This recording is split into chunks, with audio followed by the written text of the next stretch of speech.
l'Église est devenue individualisée. C'est devenu comme un business personnel. C'est devenu comme l'affaire d'un pasteur, avec les terminologies comme mon ministère, my ministry, my church, my gift. Depuis le 19e, 21e siècle, avec le monde charismatique, pentecôtiste, mouvement de réveil, mouvement de la foi, l'Église a pris la direction de devenir des affaires personnelles, individuelles. Aujourd'hui, c'est devenu très populaire.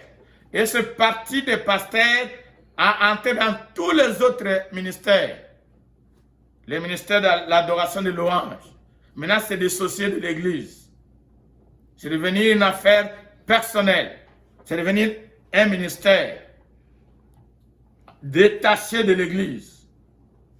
Les ministères,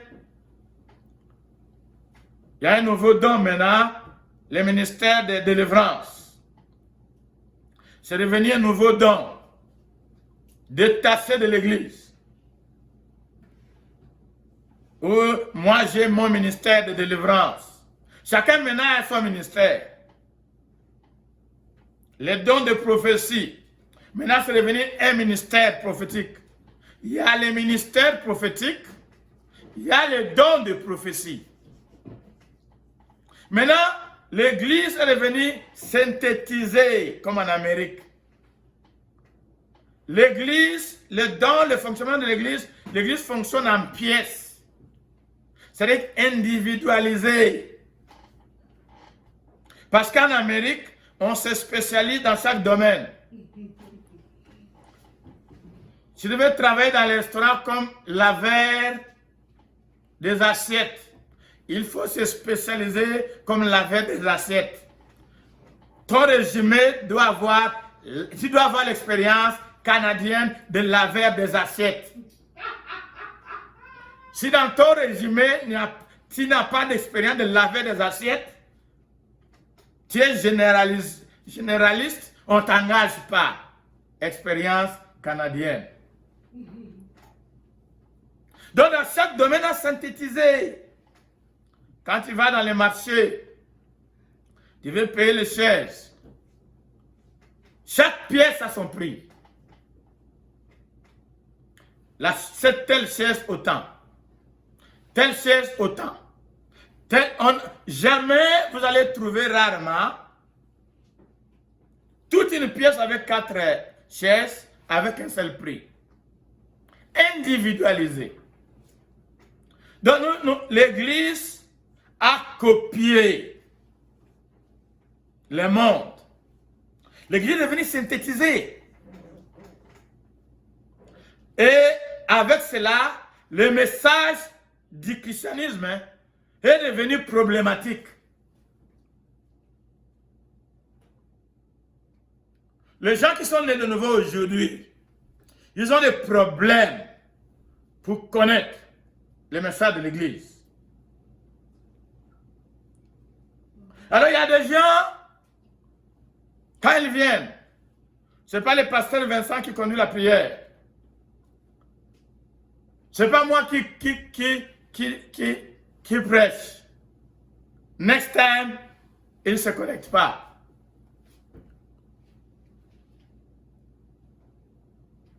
Notre responsabilité, nous croyons dans notre Église que chaque enfant de Dieu a un don. Chaque serviteur de Dieu a un don. Chacun doit découvrir son don et chaque personne doit avoir l'opportunité dans l'Église de mettre, et en dehors de l'Église bien sûr, de mettre son don en application. Donc dans notre Église, nous donnons l'opportunité à tous parce que nous considérons que l'Église fonctionne avec tous les dons et bibliquement parlant, Pierre n'a pas reçu tous les dons. l'apôtre Paul n'était pas pasteur d'une église. J'adresse tous ces éléments parce qu'il y a beaucoup de gens qui utilisent Paul. Parce qu'il y a une phrase dans Actes chapitre 13, quand j'étais envoyé, qui dit selon leur ministère. Juste une parenthèse pour vous. L'apôtre Paul n'était pas pasteur dans une église. L'apôtre Paul n'avait pas un ministère de délivrance. L'apôtre Paul n'avait pas un ministère prophétique. C'était un apôtre. Les détails viendront. J'ai provoqué certaines questions. Vous pouvez les poser, on en parlera. L'église. Nous parlons de la place du baptême d'eau dans le salut. Et dans cette église, j'aimerais que tout le monde soit averti et comprenne notre compréhension et notre doctrine, comment nous comprenons la doctrine du baptême. Dans beaucoup d'églises, on a donné ça. C'est comme si c'est un domaine, pas pour les pasteurs, pas pour les bishops, pas pour les prophètes. On va chercher quelqu'un, toi enseigne ça. Je dis ça parce que moi j'étais aussi enseigné. Donc c'est comme si les pasteurs, lui, et les bishops, et les docteurs, et les prophètes, et l'apôtre, lui a des enseignements plus importants à donner. Je connais les églises parce que j'étais là-dedans. La Sainte Seine, on ne les prend pas à l'église. Grandes églises. Quand l'église finit, c'est alors qu'ils vont aller en privé prendre la Sainte Seine. Donc je voulais juste vous démontrer que l'église, des priorités des messages de la Bible sont beaucoup manipulés. Nous avons introduit de nouveaux messages qui sont plus importants. So I'm talking about the message of Christianity. The place of baptism in salvation, they are linked. According to the scripture, we have the church today. The pastor doesn't want to talk about it. It look like it's a secondary message. This kind of the message of baptism and salvation has become a message for lesser pastor to preach. The bigger pastors and the bigger anointed one and the bigger prophet and the bigger apostles, they have bigger messages to preach. In the church, we don't talk about salvation and baptism anymore. I have a news for you. Peter, the apostle, who received the key from Jesus, he preached salvation and baptism together. Are you with me? Are you with me? Amen. Apostle Paul, he preached salvation and baptism. And they were super apostles. If we don't preach Jesus and salvation and baptism, we are out. We are out. The foundation of Christian faith is the message of the gospel of Jesus and baptism in water. That according to Peter in Acts chapter 2, verse 38, 39, 41. That what opened up the door to salvation, to forgiveness, and to receiving the Holy Spirit.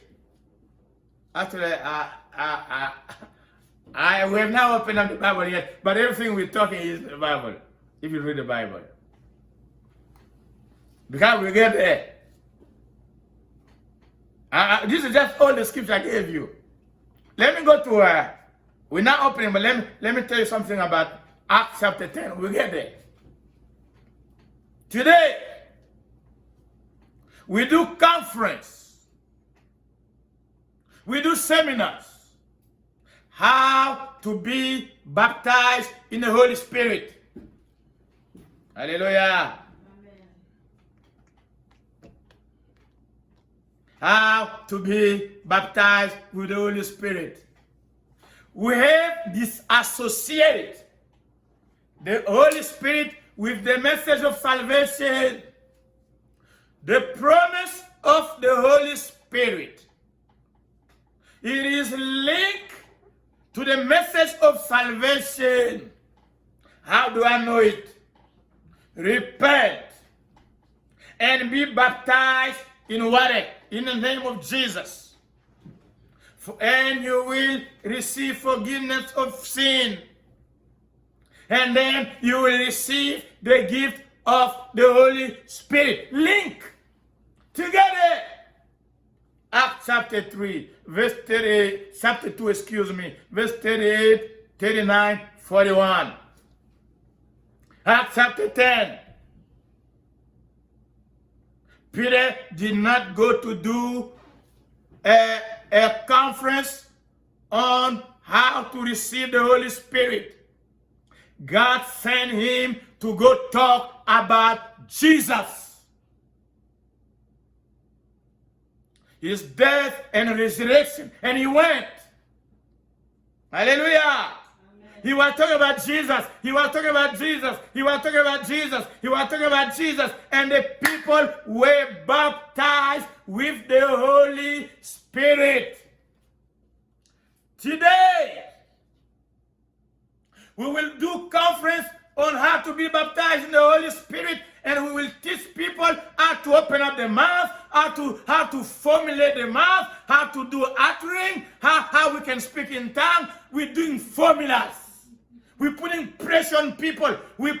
People become emotionally problematic. It confuses their head. They don't know what is baptism of the Holy Spirit, how to speak in tongue. Is it tongue? It is prophecy? It is prayer? Confusion. In the first century, Peter preached the gospel. The Holy Spirit came.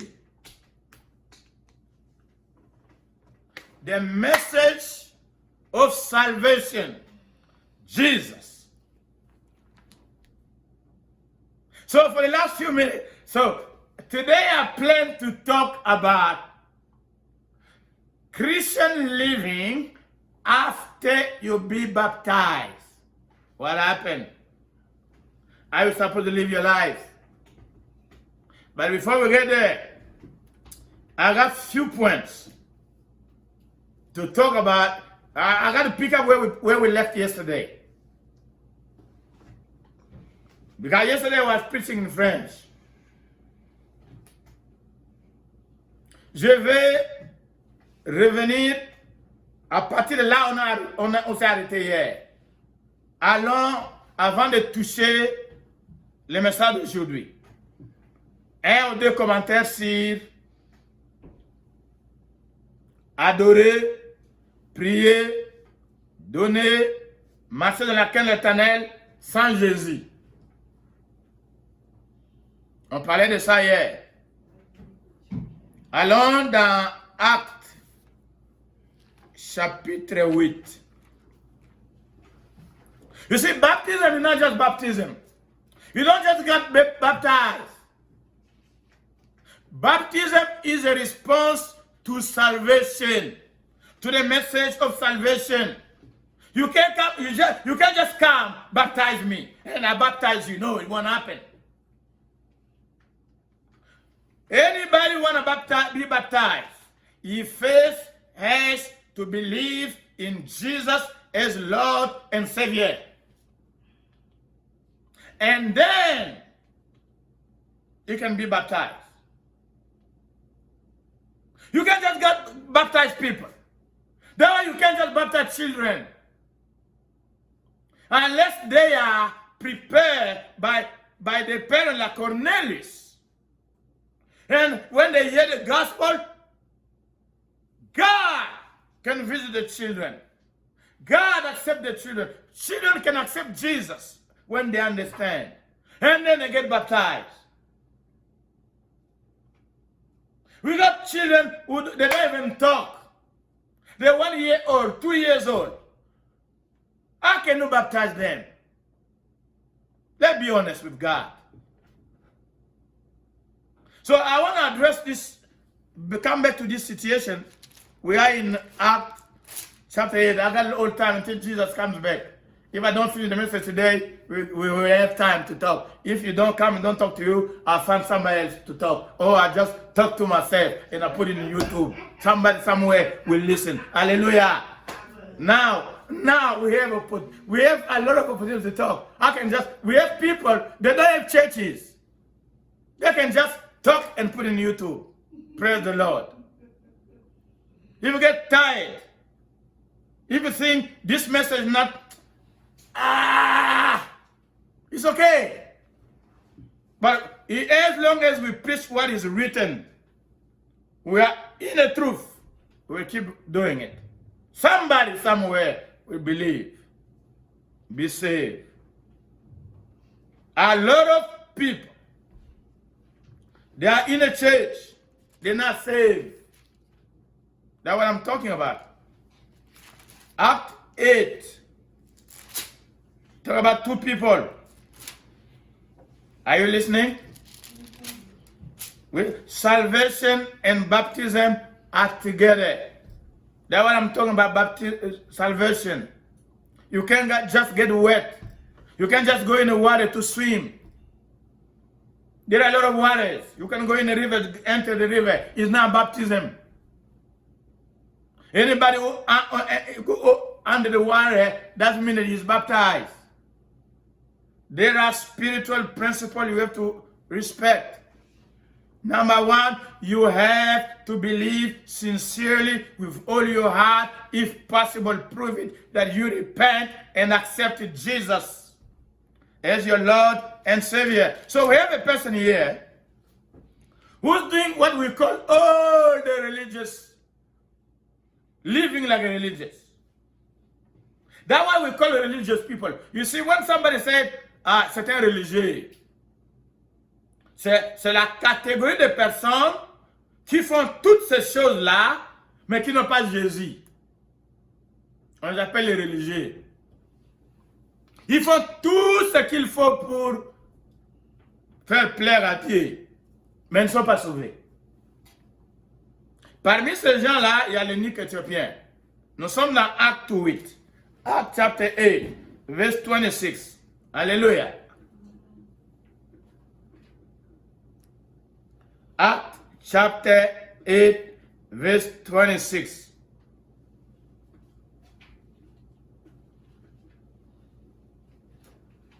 Now, an angel of the Lord approached Philip. Verse 27. So he arose and went, and behold, a man of Ethiopia.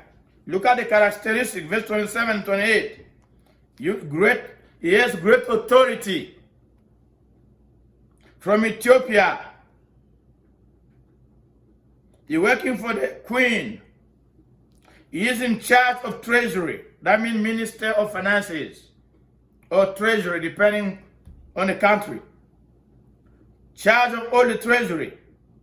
He came to Jerusalem to worship.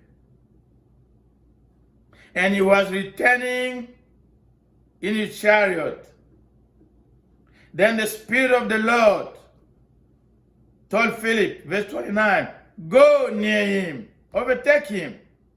Philip ran to him and heard him reading the prophet Isaiah. Follow this.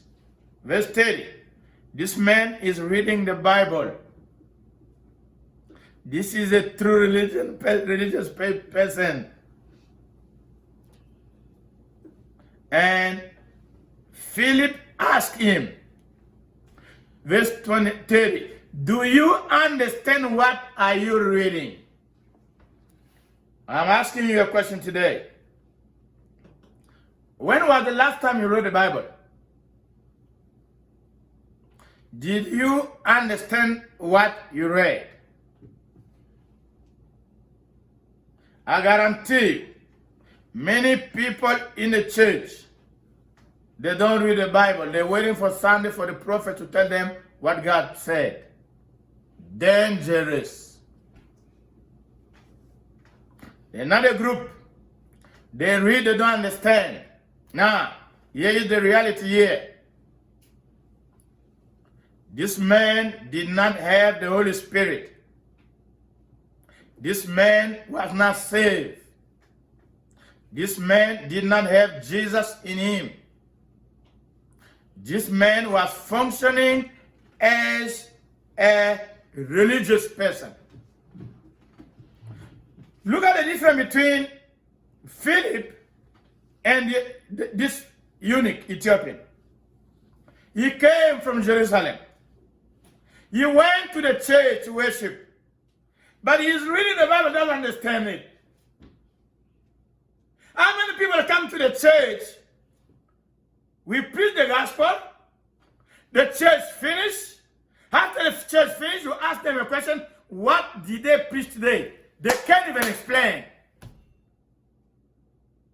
What did you go do in the church? This guy, okay, he went to Jerusalem. He didn't go to Asia. He didn't go to US. He went to Jerusalem, where the temple was, where the gospel started, where the anointing is supposed to flow, where Jesus died and rose again, where people go to see and visit, we call it the promised land or the Holy Land. So this person is supposed to be spiritually anointed. Because there are a lot of people who think by going to Jerusalem, by going to visit all those places, that you become spiritual. There's one person who told me his life is in a mess. He has to go pray at a certain mountain for his life to change. If the Holy Spirit talks to you to do that, praise the Lord, go do it. But if you are doing as a religion activity because everybody doing it, you are like this person. He was reading the Bible, didn't understand it. Surely was giving.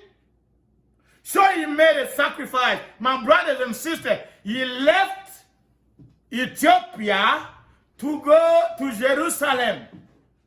How much did he spend? You see, there always a place for worship together. You pay your gas to go to the church, to go to the temple, and you come out of the church empty. You don't understand the Bible. You are not saved. Dangerous. You see the difference between a man who is saved, who has the Holy Spirit, he is baptized in water, he has the Holy Spirit, his name is Philip. Another person go to the church, he doesn't have Jesus. Both of them, they're reading the same verse. They don't understand it the same way. Philip explained him.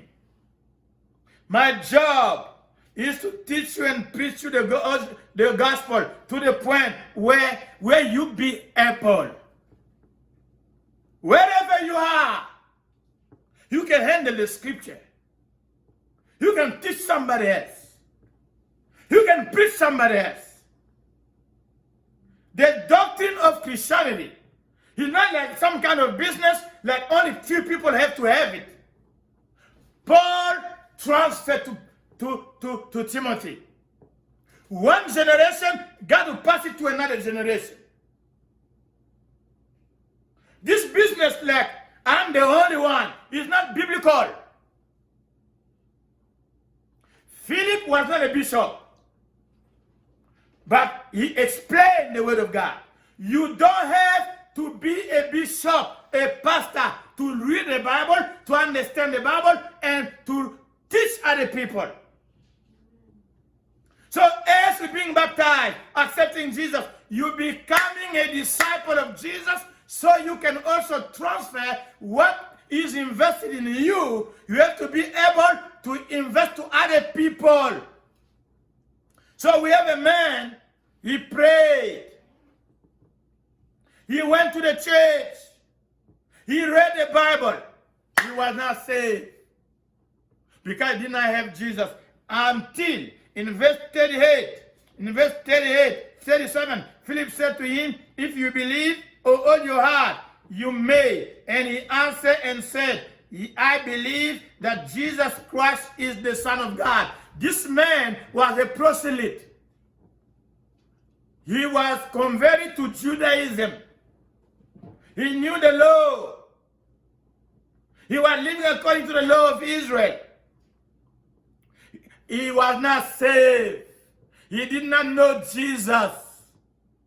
He did not know that there was somebody who came, that God sent the gift of God. He died, he rose again. Now they're preaching about him. He did not know.